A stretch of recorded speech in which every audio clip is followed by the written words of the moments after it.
Hello दोस्तों, नमस्कार, आदाब, सत श्री अकाल। आप सभी का स्वागत है मेरे साथ मेरे चैनल पे द सीक्रेट टीचर्स पे। और दोस्तों, आज हम लोग अपनी करंट अफेयर का सेशन वापस से लेके आए हैं। मैं जो आज अखबार आप लोगों को पढ़ाने वाला हूँ वो बेसिकली है द इंडियन एक्सप्रेस, और द हिंदू की भी कुछ अगर कटिंग्स मिल जाती है तो मैं उनको भी आज पढ़ा दूंगा। ठीक है, तो बेसिकली जो मैं अखबार कवर करता हूँ, मैं कवर करता हूँ द इंडियन एक्सप्रेस। ठीक है, तो हम लोग अपनी सबसे पहली न्यूज़ पे चलते हैं। सबसे पहली न्यूज़ देखिए यहाँ पे है इस फर्स्ट पेज पे, और ये फर्स्ट पेज पे है यहाँ राजस्थान गवर्नमेंट के बारे में। ठीक है, तो राजस्थान गवर्नमेंट ने अभी क्या किया है, 2 पर्सन को अरेस्ट किया है और उनके ऊपर बेसिकली यहाँ पे सेडिशन चार्जेस लगाए हैं। और दूसरा जो चार्ज लगाया है उन्होंने क्रिमिनल कॉन्स्पिरेसी का। तो यहाँ पे मैं कोई पॉलिटिकल न्यूज़ कवर नहीं करने वाला हूँ, यहाँ पे मैं आपको बताने वाला हूँ कि उनके ऊपर जो चार्जेस हैं और जो आईपीसी के सेक्शंस लगे हैं उनके बारे में बात करने वाला हूँ। तो यहाँ पे अभी राजस्थान गवर्नमेंट की बात करते हैं। ठीक है, राजस्थान गवर्नमेंट ने 2 पर्सन को क्या किया है, अरेस्ट किया है। ठीक है, और बताया कि ये दोनों पर्सन जो है वो बीजेपी के थे और ये क्या कर रहे थे, ये हॉर्स ट्रेडिंग कर रहे थे। ठीक है ना, एमएलए की, जो राजस्थान के जो एमएलए हैं, कांग्रेस के जो बेसिकली एमएलए हैं, उनकी हॉर्स ट्रेडिंग चल रही थी और 20 से 25 करोड़ रुपए में ये बेसिकली चल रही थी। आप यहाँ पढ़ भी सकते हो। ठीक है, इसके बाद बात करते हैं कि जो 2 पर्सन थे, जो 2 पर्सन अरेस्ट किए गए हैं, बोला गया है कि बीजेपी के हैं। ठीक है ना, और इन पे सेडिशन चार्जेस लगे हैं। देखिए 2 तरह के चार्जेस लगाए हैं यहाँ पे पुलिस ने। एक तो पहला लगाया है कि आईपीसी, ध्यान दीजिएगा, आईपीसी सेक्शन है इसका, आईपीसी का सेक्शन है 124 का ए। ठीक है, ये चार्जेस लगाया है। जो ये चार्ज होता है 124 का ए, इसे कहते हैं सेडिशन चार्जेस। ठीक है, सेडिशन चार्जेस। ठीक है, राजद्रोह। ठीक है, दूसरा जो होता है इसमें जो दूसरा चार्जेस लगाया है इनके ऊपर, वो लगाया है आईपीसी का सेक्शन 120 का बी। ठीक है, और जो सेक्शन 120 का बी है ये क्रिमिनल कॉन्स्पिरेसी का है। ठीक है, क्रिमिनल कॉन्स्पिरेसी का है, तो ये आपको ध्यान रखना है। ठीक है, क्रिमिनल कॉन्स्पिरेसी का है। तो ये 2 चार्जेस लगाए हैं। अब इन दोनों चार्जेस को हम लोग थोड़ा सा पढ़ते हैं। देखिए जो आईपीसी का सेक्शन ये है, आईपीसी सेक्शन 120 का ए है, आईपीसी सेक्शन 124 का ए है। ये बेसिकली क्या कहता है, ये बेसिकली इसके अंदर 2-3 क्लॉजेस हैं, मैं आपको पढ़ा देता हूं। देखिए पहला ये कहता है कि आप जो चुनी हुई सरकार है, ठीक है, जो लोकतांत्रिक तरीके से चुनी हुई सरकारें हैं, उन पे आप किसी तरह की द्वेष भावना का आरोप नहीं लगा सकते। मतलब आप जो द्वेष भावना है, द्वेष भावना वो आपके अंदर है, वो ठीक है, लेकिन आप उसको जग जाहिर नहीं कर सकते। आप उसको, ये मैं इसके अंदर की बात बता रहा हूं, सेडिशन चार्जेस जो है, ठीक है, वो आप जो देश भावना है वो लोगों में फैला नहीं सकते। ठीक है, लोगों में फैला नहीं सकते हो। ठीक है, दूसरी बात मैं करता हूं, इसके अंदर जो दूसरा क्लॉज है वो कहता है कि जो आप अनलॉफुल एक्टिविटी नहीं कर सकते। अब गवर्नमेंट के खिलाफ, जो गवर्नमेंट है उसके खिलाफ अनलॉफुल एक्टिविटी, अनलॉफुल एक्टिविटी। ठीक है, अनलॉफुल एक्टिविटी मतलब होता है कि सरकार के एमएलए को खरीदना, या फिर चुनी हुई सरकार की बात कर रहा हूं, चुनी हुई सरकार को अनलॉफुल एक्टिविटी के तहत आपको अगर खरीदना, या फिर अगर मैं बात करूं कि कोई भी ऐसे आपने कोई चार्जेस लिए हो, या फिर आप बस बात कर सकते हैं कोई टेररिज्म में। ठीक है, terrorism activity against the government. ठीक है, इस तरह के कोई चार्जेस होते हैं तो वो बेसिकली किस में आते हैं, सेडिशन चार्जेस में आपके ये आते हैं। ठीक है, आईपीसी सेक्शन में 120 की बी की बात करता हूं, यहाँ पे क्रिमिनल कॉन्स्पिरेसी की मैं बात करता हूं।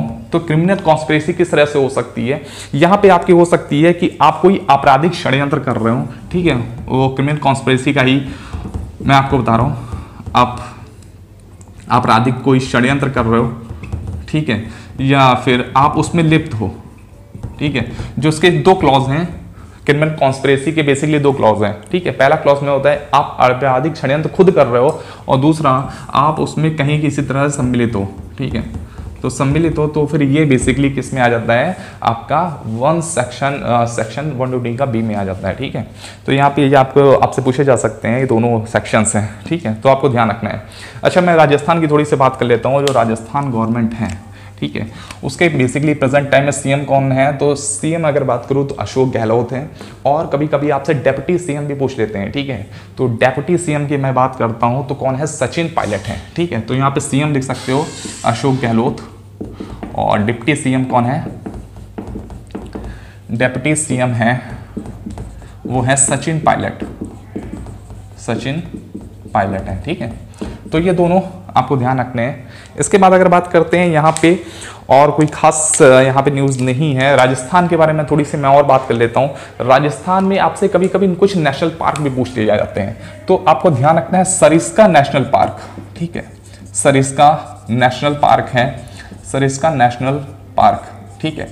और दूसरा है, मैं आपको बताता हूँ, desert national park. National park में दो आप ध्यान रखिएगा, सरिस्का नेशनल पार्क और डेजर्ट नेशनल पार्क। अगर मैं वाइल्ड लाइफ सेंचुरी की बात करता हूं तो यहाँ पे एक है केवला देव, केवला देव नाम से है वाइल्ड लाइफ सेंचुरी। तो यहाँ पे आप लोग लिख सकते हैं Keoladeo wildlife sanctuary, wildlife sanctuary, ठीक है। वाइल्ड लाइफ सेंचुरी का मतलब होता है वन्य जीव अभ्यारण्य, हिंदी में बोले तो ट्रांसलेशन कर रहा हूँ, वन्य जीव अभ्यारण्य होता है, ठीक है। अच्छा, यहाँ पे एक बात है कि राजस्थान की राजधानी क्या है, वो जयपुर है, और जयपुर को 2019 में किसमें शामिल किया गया है, यूनेस्को की वर्ल्ड हेरिटेज साइट में शामिल किया गया है। तो ये भी आपको ध्यान रखना है, ठीक है। इसके बाद चलिए अगली न्यूज़ पे चलते हैं। ये हो गया पहली न्यूज़। अगली न्यूज़ पे चलते हैं। अगली न्यूज़ कुछ इस तरह से, ये न्यूज़ है हमारे सामने जो इस पेज पे है, और इस पेज की न्यूज़ हम लोग कवर करेंगे। आप लोग थोड़ा सा पढ़ने की कोशिश भी करा करिए जो न्यूज़पेपर होता है। देखिए मैं आपको बता देता हूँ कि कौन कौन से बेसिकली जो आपके पेजेस होते हैं वो इंपॉर्टेंट होते हैं। जैसे आप इंडियन एक्सप्रेस पढ़ते हो तो फर्स्ट पेज आप पढ़ा करो, ठीक है। उसमें से आपको बहुत सारे आईपीसी के सेक्शन, सीआरपीसी के सेक्शन, या फिर आपको आर्टिकल्स मिल जाएंगे, अनुच्छेद मिल जाएंगे जो कॉन्स्टिट्यूशन के होते हैं, या फिर आपको कोई बेसिकली राष्ट्रीय उद्यान के बारे में कुछ ना कुछ जानकारी जरूर मिलेगी। फर्स्ट पेजेस आप बहुत अच्छे से पढ़ा करो, ठीक है। उसके बाद आप आया करो एक्सप्लेनेशन पेज पे, 11वें 12वें नंबर पे होता है, और उसके बाद द वर्ल्ड के 2 पेजेस होते हैं, और द इकोनॉमी के बेसिकली 2 पेजेस होते हैं, और स्पोर्ट्स का पेजेस होता है, ठीक है। तो अब ये होता है, एडिटोरियल पेज नहीं भी पढ़ोगे तब भी चलेगा, ठीक है। चलिए सेकंड क्वेश्चन यहाँ पे है, दिल्ली गवर्नमेंट ने कैंसिल कर दिया है यूनिवर्सिटी के एग्जामिनेशन। तो जो दिल्ली गवर्नमेंट है, स्टेट दिल्ली गवर्नमेंट की बात कर रहा हूं मैं, ठीक है, स्टेट गवर्नमेंट की बात कर रहा हूं, अरविंद केजरीवाल गवर्नमेंट की बात कर रहा हूं यहाँ पे।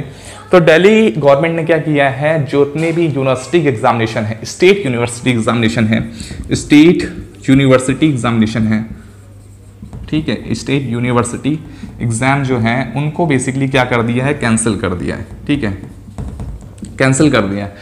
अब उन्होंने बोला है कि कैंसिल करके करेंगे क्या, कैंसिल करके ये करेंगे जो इंटरनल आधार पे उनको मार्क्स मिले हुए हैं उसके आधार पे उनको फाइनल मार्क्स दे करके उनको पास कर दिया जाएगा, चाहे वो किसी भी सेमेस्टर के हों, चाहे वो इवन फाइनल सेमेस्टर के भी हों, तो भी क्या किया जाएगा, उनको जो उनका इंटरनल बेसिस था उसके आधार पर उनको नंबर दे करके पास कर दिया जाएगा। और ये आदेश आ चुका है दिल्ली गवर्नमेंट की तरफ से, ऑफिशियली आ चुका है, ठीक है। जो सीएम है अरविंद केजरीवाल, उन्होंने ही बेसिकली ऑर्डर दे दिया है, ठीक है। अरविंद केजरीवाल जो हैं उनकी साइन हो चुके हैं, और डेप्यूटी सीएम जो हैं, जिन्हें आप क्या कहते हैं, दिल्ली के शिक्षा मंत्री भी कहते हैं, शिक्षा मंत्री का जो पद मिला हुआ है, ठीक है, वो है। तो उन्होंने भी वो स्वीकृति दे दी है, ठीक है। डिप्टी सीएम कौन है भाई, मनीष सिसोदिया हैं। तो मनीष सिसोदिया ने ये बेसिकली क्या है, कर दिया है, ठीक है। तो ये आपको 2 चीजें ध्यान रखनी है। अब यहाँ पे आगे बात करते हैं कि यहाँ पे सेंट्रल जो गवर्नमेंट है उसने क्या बोला है। सेंट्रल गवर्नमेंट ने बेसिकली बोला है, सेंट्रल गवर्नमेंट के जो MHRD जो मिनिस्ट्री है, मिनिस्ट्री ऑफ MHRD, ठीक है।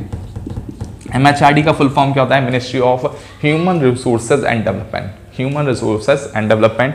ये जो मिनिस्ट्री है इसने अभी तक बोला है कि हम जो आपकी सेंट्रल यूनिवर्सिटी हैं वो क्या हो, एग्जाम कंडक्ट कराएंगी, एग्जाम कंडक्ट करा के ही अभी करेंगी। अभी कोई फैसला नहीं लिया है फिलहाल इस सेंट्रल गवर्नमेंट ने, फिलहाल जो स्टेट गवर्नमेंट है दिल्ली की, उसने तो फैसला ले लिया है कि वो क्या करेगी, सारे एग्जाम कैंसिल कराएगी और जो इंटरनल आधार पे पेपर है वो कराएगी।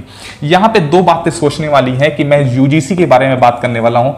यूजीसी का मतलब होता है यूनिवर्सिटी ग्रांट कमीशन, जो यूनिवर्सिटी को ग्रांट देती है, मतलब यूनिवर्सिटी को मान्यता देती है, वो कौन सा संस्था है, यूजीसी है, ठीक है। यूनिवर्सिटी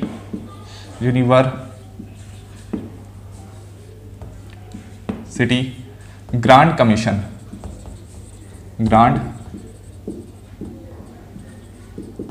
ठीक है। तो यूनिवर्सिटी ग्रांट कमीशन जो है वो मान्यता किसको देती है, यूनिवर्सिटीज को मान्यता देती है, ठीक है। और एआईसीटीई क्या करती है, एआईसीटीई, ये दोनों में फर्क है बच्चे, ठीक है। यूनिवर्सिटी ग्रांट कमीशन यूनिवर्सिटीज को मान्यता देती है और एआईसीटीई है वो टेक्निकल जो भी आपके इंस्टीट्यूशन है उनको मान्यता देती है। इसका फुल फॉर्म होता है all India council for technical education, ठीक है। इसके जो एआईसीटी के जो अध्यक्ष हैं वो कौन है, अनिल सहस्त्रबुद्धे। कौन है, अनिल सहस्त्रबुद्धे,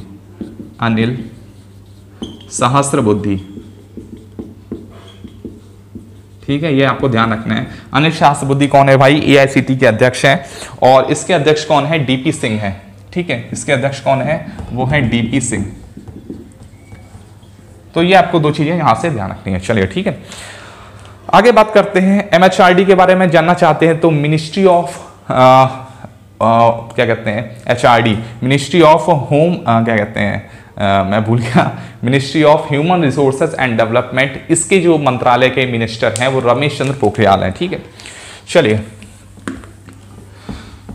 कभी कभी कुछ चीजें दिमाग से वन टाइम स्लिप हो जाती हैं, ठीक है।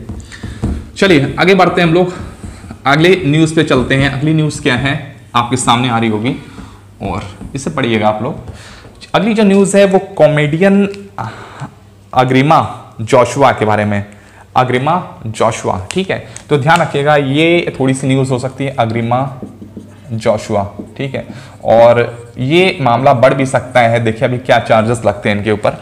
ये चार्जेस एक्चुअल में क्या है, जो महाराष्ट्र गवर्नमेंट है, महाराष्ट्र गवर्नमेंट के जो होम मिनिस्टर हैं, ठीक है, अनिल देशमुख, जो होम मिनिस्टर हैं, ये होम मिनिस्टर मैं कहाँ की बात कर रहा हूँ, महाराष्ट्र की, ठीक है, महाराष्ट्र की बात कर रहा हूँ, अनिल देशमुख की बात कर रहा हूँ। अनिल देशमुख ने कहा है कि इनके ऊपर जो है, ये जो आपके सामने नाम लिखा हुआ अग्रिमा जोशुआ, ठीक है, इनके खिलाफ एफआईआर दर्ज करी जाए और देखा जाए कि इनके ऊपर कौन कौन सी धाराएं लगती हैं। अब इनके ऊपर एफआईआर करी क्यों जा रही है ये समझिएगा। इनका एक वीडियो था जो अप्रैल 2019 का था, ठीक है, अप्रैल 2019 का एक वीडियो था जिसमें इन्होंने छत्रपति शिवाजी, ठीक है, छत्रपति शिवाजी के ऊपर शायद उन्होंने कुछ स्पीच दी होगी, वो मैंने अभी तक सुनी नहीं है, ठीक है। छत्रपति शिवाजी के ऊपर इन्होंने कुछ कमेंट किया था। ये बेसिकली कॉमेडियन है, ठीक है। तो इन्होंने अपनी पूरी सभा में एक छत्रपति शिवाजी के ऊपर कुछ शायद कमेंट पास किया था या कुछ किया था। और बेसिकली क्या है कि ये चीज़ जब होम मिनिस्टर अनिल देशमुख के सामने आई, ठीक है, तो वो नेट पे सर्फिंग कर रहे होंगे, नेट पे सर्फिंग करते वक्त इनके जब सामने पड़ी तो इन्होंने फिर महाराष्ट्र पुलिस को ये ऑर्डर दिया कि इनके खिलाफ जो है वो एफआईआर दर्ज करी जाए। अभी ये तय नहीं हुआ है कि इनके ऊपर कौन से आईपीसी सेक्शन के तहत धाराएं दर्ज करी जाएंगी। वो बहुत ज़्यादा इंपॉर्टेंट होगा कि इनके ऊपर कौन से आईपीसी सेक्शन के ऊपर धाराएं तय की जाती हैं, ठीक है, और उसके बाद फिर हम लोग धाराएं जरूर पढ़ेंगे इनके ऊपर, ठीक है। तो यहाँ पे कमिश्नर ऑफ पुलिस महाराष्ट्र और आईजी, ठीक है, इंस्पेक्टर जनरल जो है उनको आदेश दे दिए गए हैं कि बेसिकली इनके ऊपर जो है कार्रवाई की जाए। बात करते हैं होम मिनिस्टर, तो आपको पता चली गए महाराष्ट्र के पता चली गए, महाराष्ट्र के पता चली गए। और अगर बात करते हैं सीएम कौन है, तो सीएम है उद्धव ठाकरे जी हैं, और ठीक है। और यहाँ पे डेप्यूटी सीएम कौन है आप लोग बताइए कमेंट सेक्शन में डेप्यूटी सीएम का नाम बताइएगा। इनके बेटे नहीं हैं, ठीक है ना, इनके बेटे नहीं हैं डेप्यूटी सीएम का नाम बताइएगा, एनसीपी के चीफ हैं, ठीक है। चलिए आगे चलते हैं। अगली न्यूज़ पे चलते हैं। बहुत ज़्यादा न्यूज़ नहीं है आज के दिन में, ठीक है, तो जो भी न्यूज़ है मैं उनको ही कवर कराता हूँ। हाँ, आज 12 तारीख थी कल, और 12 तारीख का एक इम्पॉर्टेंट एक और न्यूज़ है जो मैं आपके सामने कराना चाहता हूँ। ध्यान दीजिएगा, 12 जुलाई के टाइम पे, ठीक है, 12 जुलाई के टाइम पे जो भी इम्पोर्टेंट डे है, ठीक है, मैं उनको कवर कराना चाहता हूँ।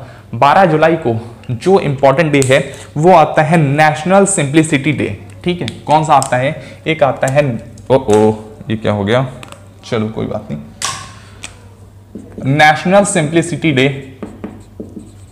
नेशनल सिंप्लिसिटी डे, ठीक है। राष्ट्रीय सादगी दिवस, राष्ट्रीय सादगी दिवस, ठीक है। ये दिवस जो है वो बेसिकली मनाया जाता है 12 जुलाई को मनाया जाता है, ठीक है। यहाँ पे जो नेशनल वर्ड आ रहा है ये भारत के लिए नहीं है, ये यूएस के लिए है। तो आप लोग यहाँ पे नीचे चाहे तो लिख सकते हैं, ये यहाँ पे एक ऑथर थे, एक ऑथर थे, साथ में कह सकते हैं मैं एडवोकेट थे, ठीक है, एडवोकेट थे, और साथ में कह सकते हैं एक हिस्टोरियन थे, हिस्टोरियन, एक हिस्टोरियन थे, हिस्टोरियन थे, और उनका नाम क्या है? हेनरी डेविड, ठीक है, हेनरी डेविड। तो ये हेनरी डेविड, हेनरी डेविड के जो है वो बेसिकली क्या है, उनके लिए बेसिकली ये दिन मनाया जाता है, नेशनल सिंप्लिसिटी डे के रूप में मनाया जाता है, ठीक है। एक एडवोकेट थे, हिस्टोरियन थे, तो ये आपसे पूछ सकते हैं कि ये किसके लिए बेसिकली मनाया जाता है। तो ये हेनरी डेविड जो यूएसए के हैं, ठीक है, यूएस के थे, United states of America, USA के थे हेनरी डेविड, उनके लिए बेसिकली ये दिवस जो है वो मनाया जाता है। दूसरा होता है यहाँ पे एक और दिन मनाया जाता है paper bag day, paper bag day, ठीक है।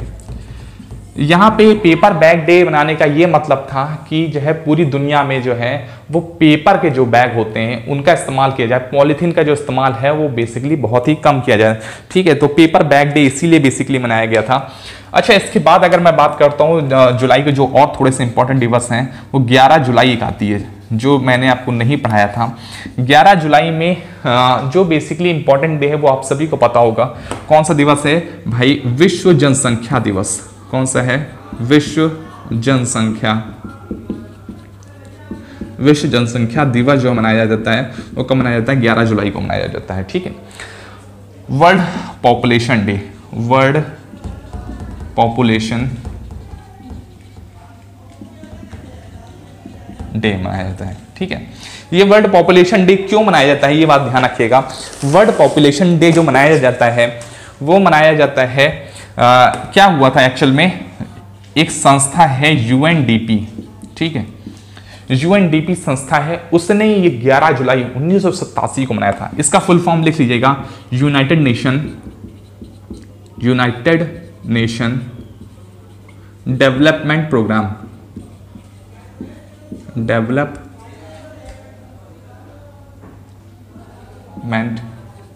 प्रोग्राम, ठीक है। ये यूएनडीपी के तहत 11 जुलाई 1987 को, ठीक है, पूरे विश्व की आबादी जानती कितनी हो गई थी? 500 करोड़ हो गई थी।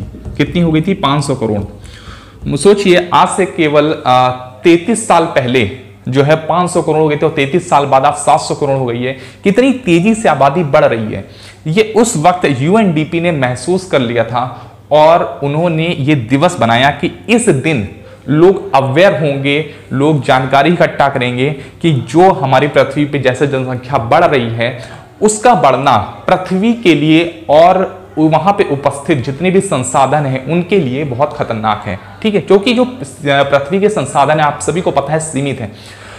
मुझे ऐसा लग रहा है कि आज से 60-70 साल बाद जब हमारी अगली जनरेशन होगी तो हम उसको पानी के लिए तरसते देखेंगे और पानी के लिए उसको मरते हुए देखेंगे, ये मेरा भी मानना है। तो देखिए, जो संसाधन है वो बहुत सीमित हैं, ठीक है, और कुछ ना कुछ प्रकृति फिर अपना कारनामा करेगी, प्रकृति या फिर आधी जनसंख्या को खत्म कर देगी, कुछ ना कुछ, मतलब जो भी करना होगा प्रकृति करेगी, ठीक है, इंसान इसमें कुछ नहीं करेगा।